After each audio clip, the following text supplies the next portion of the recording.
Welcome. In this video, we're going to go over how to create a dot plot. And unlike the other examples you've seen in this module already, we're walking away from the hand washing data for a bit.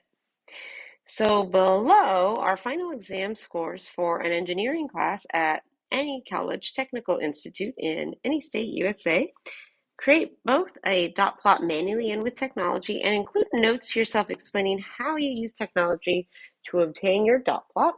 So let's start with the manual version. With a dot plot, you want to start with a number line. So there's a number line, and let's look at these values. Seems like they start somewhere in the 60s and go into the high 90s. So my dot plot is just going to go from 60 to 100 actually.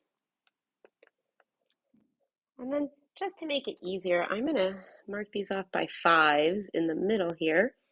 And now that that's done, I have my scale. I know that 70 is here, 60 is here, so on. I know that 61 is here, 62, 63, 64, and 65 right above that line. So let's start with the first value of 71. I'm going to put a dot right above 71, then above 91. So keep going until your dot plot is done.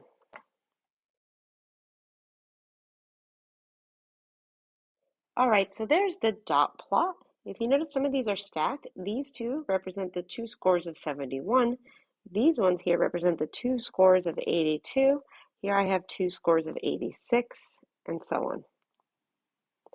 So as you can see here, I have the data that was in our handout in the guided notes.